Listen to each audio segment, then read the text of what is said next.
दबाव आया और इनफैक्ट निफ्टी बैंक तो 1.25% कमजोर था। निफ्टी में लॉन्ग्स कटे, शॉर्ट्स ऐड होते हुए नजर आए।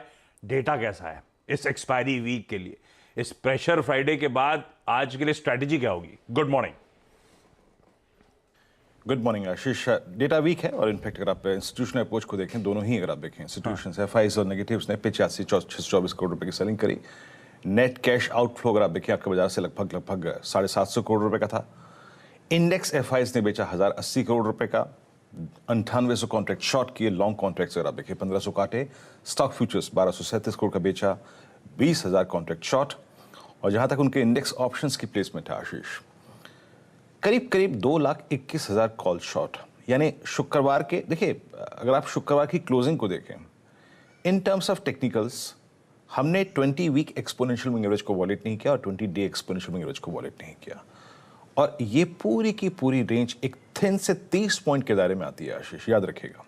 और वो इसी हफ्ते की पूरी रणनीति वही होगी, एंड दैट्स 17,868, 17,850, 17,850, 868।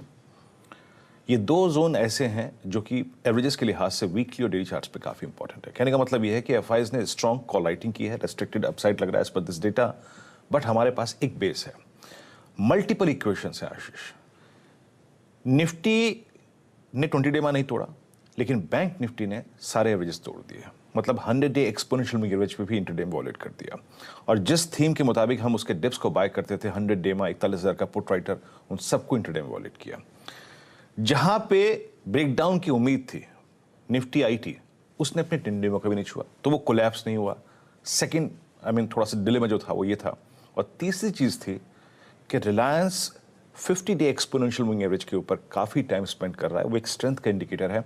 तो मेरे पास 3 ऐसी इक्वेशन है जो मेरे को थोड़ा सा पजल कर रही है आशीष, यकीन मानिए। एफआईएस कॉल राइटर्स भी हैं और पुट्स भी, आप देखिए उन्होंने तहजीब से ली है। एक बार पिरामिड से स्क्रीन पे लेके आइए। शुक्रवार के ब्रेकडाउन के बाद 18,000, 18,100, 18,200 पे स्ट्रॉन्ग कॉल राइटर प्लेस्ड हैं। और उसके अगेंस्ट अगर आप पुट राइटर्स को देखें तो उनके कन्विक्शन आपको बहुत स्ट्रॉन्ग नजर नहीं आएंगे। ये देखिए आशीष, ये जो लाइट ब्लू कैंडल्स हैं ये इस मंथली कॉन्ट्रैक्ट के पुट राइटर्स हैं जो कि बहुत ज्यादा क्वांटम में नहीं खड़े हैं। 18,100 पे स्ट्रॉन्ग कॉल राइटिंग है। देखिए मेरी अप्रोच क्या रहेगी for the day, since SGS Nifty थोड़ा सा पॉजिटिव है आशीष। इस गैप अप को मतलब चेज करने का मतलब नहीं है, रेजिस्टेंस की प्लेट लेके आइए। बाजार कंफर्टेबल तभी होगा जब आप 18,000 की ट्रेजेक्ट्री यानी 18,033 की ट्रेजेक्ट्री के ऊपर स्टेबल होंगे और उसके ऊपर सस्टेन करेंगे, तब कोई लॉन्ग लेने का व्यू है, अदरवाइज नहीं। नो, याद रखिएगा अभी छोटी सी रेंज है 18,033 और ऑन द डाउन साइड आशीष 17,868। ये एक छोटी सी रेंज है, इसी पे सुबह फोकस करेंगे, इसी पे अगर आप देखिए रेंज प्ले करने की कोशिश करेंगे। बट जैसे कि नीरज जी ने कहा, इट्स हैवी न्यूज फ्लो और data day for US markets. हमारी टोन मेरे ख्याल से यूएस मार्केट्स ही तय करेंगे। अ स्विंग बिलो 18,033 स्ट्रेंथ आएगी बाजार में, शॉर्ट कवरिंग आपको विजिबल होगी। लेकिन अगर हम on the downside base 1 वॉलेट करते हैं आशीष, तो पेन तो होगा, no doubt about. Put writers के पास कन्विक्शन नहीं है और वही हमारा क्लस्टर ऑफ मूविंग एवरेजेस है डेली और वीकली चार्ट पे। तो अगर बेस 1 वॉलेट होता है तो बेस 2 की एक्सपेक्टेशंस बहुत ज्यादा हो जाएंगी, पॉसिबिलिटी बहुत ज्यादा हो जाएगी। ये अप्रोच है निफ्टी पर, क्योंकि निफ्टी पे आशीष 3 चीजें हैं, बैंक्स की कमजोरी, आईटी की स्टेबिलिटी और रिलायंस की स्ट्रेंथ। 3 चीजें अगर आप देखें, इनको हमें फैक्टर इन करना पड़ेगा, ओपनिंग के बाद रीड करना पड़ेगा, देखना पड़ेगा। बैंक निफ्टी एक क्लियर कट ब्रेकडाउन था आशीष। और मतलब हम जो वो 41,200 को बाय करते थे, बार बार 41,300 को बाय करते थे, क्यों था? क्योंकि 41,000 पे पुट राइटर था और 41,200, 300 आपका 100 डे एक्सपोनेंशियल मूविंग एवरेज था। वो हमारे पिछले 9 सेशन का बेस था और 9 सेशन का रेजिस्टेंस था 20 डे में।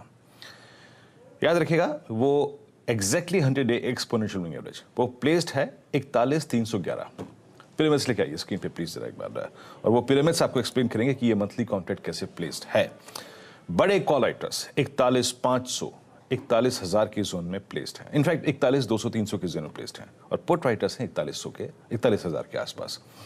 मेरा मैंडेट यही है आशीष कि बैंक निफ्टी में वीकनेस परसिस्ट करेगी till the time it trades below 41,311। याद रखिएगा 41,311 के नीचे लेवल्स लेके आइए स्क्रीन पे। वीकनेस परसिस्ट करेगी और आपको अपने ट्रेड्स को उसी तरीके से, अगर आप देखें वीक ट्रेड्स के लिए, प्ले करना पड़ेगा। 41,311 के नीचे अगर आप देखें कोई भी जोन खुला है 49,90, 14,457, स्ट्रेंथ तभी आएगी जब आप 41,311 के जोन को बाइसेक्ट करके सस्टेन करके 100 डेमा के ऊपर ट्रेड करना शुरू करेंगे। आशीष, बढ़िया। रखिए भाई, निफ्टी बैंक के लेवल्स आपकी स्क्रीन पे। ये है आज मंडे का अप्रोच। अच्छा, आज के मैं स्टॉक्स न्यूज पे जाऊं उससे पहले एक कंसर्न स्ट्रीट में क्या मेरे जहन में ज्यादा है। ये होली इस बार 8 मार्च को पड़ रही है वीरू, 8 मार्च को पड़ रही है ना, और छुट्टी जो दे दी है एक्सचेंजेस ने वो 7 मार्च की है। अभी क्या रंग के बीच में बुलाने वाले हैं क्या? जिस दिन छुट्टी उस दिन मनाएंगे। नहीं तो आना जाना तो पड़ेगा ना। नहीं, मुंबई में तो 7 को ही मना लेंगे, छुट्टी 7 की। ये कोई लफड़ा है ना वीरू, दिल्ली में भी कंसर्न है क्या ऐसे? हाँ, अब ऐसे में गब्बर से ही पूछना पड़ेगा करना क्या है। होली कब है? होली कब है? भाई एक्सचेंजेस को क्लैरिफिकेशन देना जल्दी दे। मेरे ख्याल में चेंज कर सकते हैं अगर चाहें तो, क्योंकि 8 में नेशन वाइड मनाई जा रही है। एक्सपायरी है नहीं उस दिन, ये तो ट्यूसडे वेडनेसडे का गेम हो रहा है। कंफ्यूजन, कई बार कंफ्यूजन ये होता है कि जिस दिन होलिका दहन होता है उसको लोग होली मान लेते हैं। 7 की रात को दहन होगा, 8 को आप 8 को रंग खेली खेलेंगे। जाएगी। तो आप हो सकता है कि 7 उस हिसाब से मान रहे हो। पर हम तो खेलने वाले दिन छुट्टी खेलने वाले लेते दिन हैं ना। छुट्टी होती है, आप आ नहीं जा सकते हैं। भाई ये जरा प्लीज सॉर्ट आउट करें तो प्रॉब्लम हो जाएगी। बिना बात के 7 को अकेले खेल रहे होंगे रोडों पे, कोई होगा नहीं हमारे साथ, लेकिन